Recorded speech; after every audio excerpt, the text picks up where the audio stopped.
Chapter 5 Incident of the Letter. It was late in the afternoon when Mr. Utterson found his way to Dr. Jekyll's door, where he was at once admitted by Poole and carried down by the kitchen offices and across a yard which had once been a garden to the building which was indifferently known as the laboratory or dissecting rooms. The doctor had bought the house from the heirs of a celebrated surgeon, and his own tastes, being rather chemical than anatomical, had changed the destination of the block at the bottom of the garden. It was the first time that the lawyer had been received in that part of his friend's quarters, and he eyed the dingy, windowless structure with curiosity, and gazed round with a distasteful sense of strangeness as he crossed the theatre, once crowded with eager students, and now lying gaunt and silent, the tables laden with chemical apparatus, the floor strewn with crates and littered with packing straw, and the light falling dimly through the foggy cupola. At the further end a flight of stairs mounted to a door covered with red baize, and through this Mr. Utterson was at last received into the doctor's cabinet. It was a large room, fitted round with glass presses, furnished, among other things, with a cheval glass and a business table, and looking out upon the court by 3 dusty windows barred with iron. The fire burned in the grate.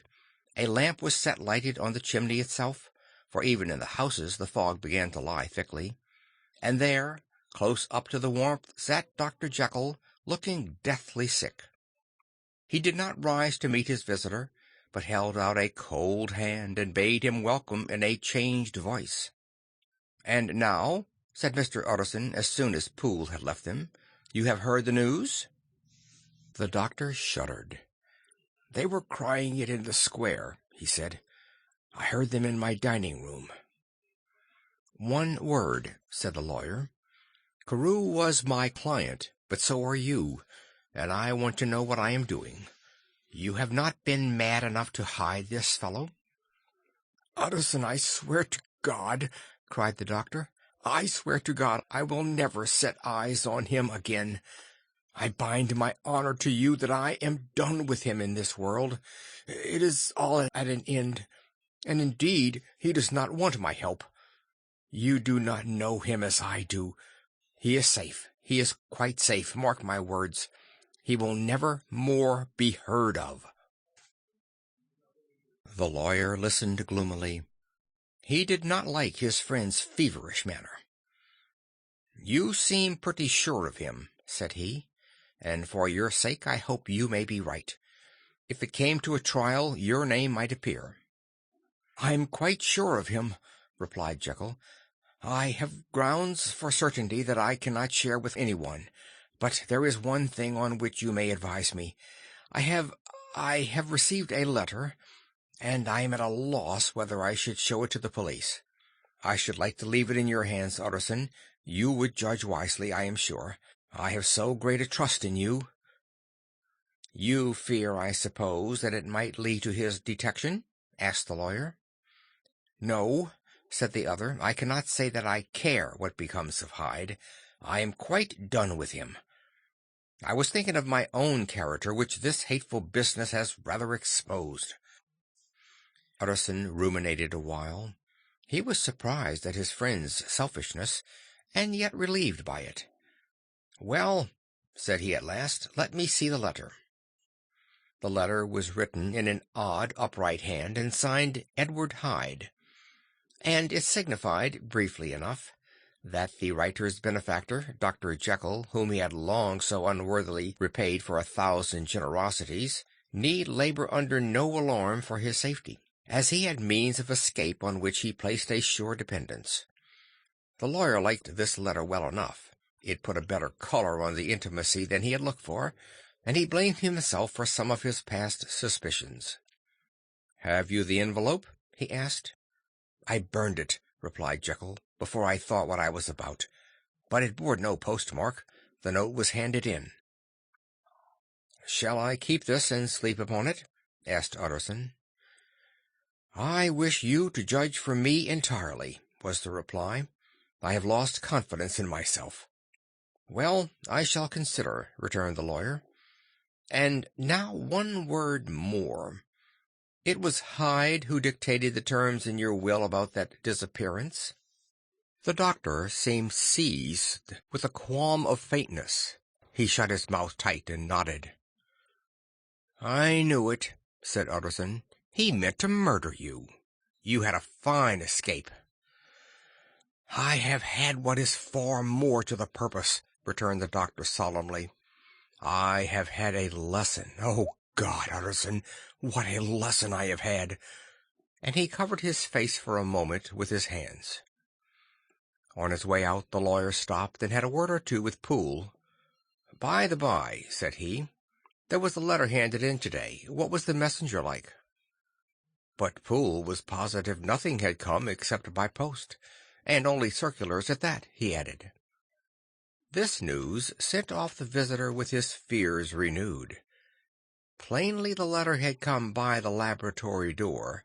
Possibly, indeed, it had been written in the cabinet, and if that were so, it must be differently judged, and handled with the more caution. The newsboys, as he went, were crying themselves along the footways. "Special edition! Shocking murder of an MP!" That was the funeral oration of one friend and client, and he could not help a certain apprehension lest the good name of another should be sucked down in the eddy of the scandal. It was at least a ticklish decision that he had to make, and, self-reliant as he was by habit, he began to cherish a longing for advice. It was not to be had directly, but perhaps he thought it might be fished for. Presently after, he sat on one side of his own hearth, with Mr. Guest, his head clerk, upon the other, and midway between, at a nicely calculated distance from the fire, a bottle of a particular old wine that had long dwelt unsunned in the foundations of his house. The fog still slept on the wing above the drowned city, where the lamps glimmered like carbuncles, and through the muffle and smother of these fallen clouds, the procession of the town's life was still rolling in through the great arteries with a sound as of a mighty wind. But the room was gay with firelight. In the bottle the acids were long ago resolved. The imperial dye has softened with time, as the color grows rich in stained windows, and the glow of hot autumn afternoons on hillside vineyards was ready to be set free and to disperse the fogs of London. Insensibly the lawyer melted. There was no man from whom he kept fewer secrets than Mr. Guest, and he was not always sure that he kept as many as he meant. Guest had often been on business to the doctor's. He knew Poole. He could scarcely have failed to hear of Mr. Hyde's familiarity about the house. He might draw conclusions. Was it not as well, then, that he should see a letter which put that mystery to right? And above all, since Guest, being a great student and critic of handwriting, would consider the step natural and obliging? The clerk, besides, was a man of counsel. He could scarce read so strange a document without dropping a remark, and by that remark Mr. Utterson might shape his future course. "This is a sad business about Sir Danvers," he said. "Yes, sir, indeed. It has elicited a great deal of public feeling," returned Guest. "The man, of course, was mad." "I should like to hear your views on that," replied Utterson. "I have a document here in his handwriting. It is between ourselves, for I scarce know what to do about it. It is an ugly business at the best, but there it is, quite in your way, a murderer's autograph." Guest's eyes brightened, and he sat down at once and studied it with passion. "No, sir," he said, "not mad. But it is an odd hand." "And by all accounts a very odd writer," added the lawyer. Just then the servant entered with a note. "Is that from Dr. Jekyll, sir?" inquired the clerk. "I thought I knew the writing. Anything private, Mr. Utterson?" "Only an invitation to dinner. Why, do you want to see it?" "One moment, I thank you, sir." And the clerk laid the 2 sheets of paper alongside and sedulously compared their contents. "Thank you, sir," he said at last, returning both. "It's a very interesting autograph." There was a pause, during which Mr. Utterson struggled with himself. "Why did you compare them, guest?" he inquired suddenly. "Well, sir," returned the clerk, "there's a rather singular resemblance. The two hands are in many points identical, only differently sloped." "Rather quaint," said Utterson. "It is, as you say, rather quaint," returned Guest. "I wouldn't speak of this note, you know," said the master. "No, sir," said the clerk, "I understand." But no sooner was Mr. Utterson alone that night than he locked the note into his safe, where it reposed from that time forward. "What!" he thought, "Henry Jekyll forged for a murderer!" and his blood ran cold in his veins.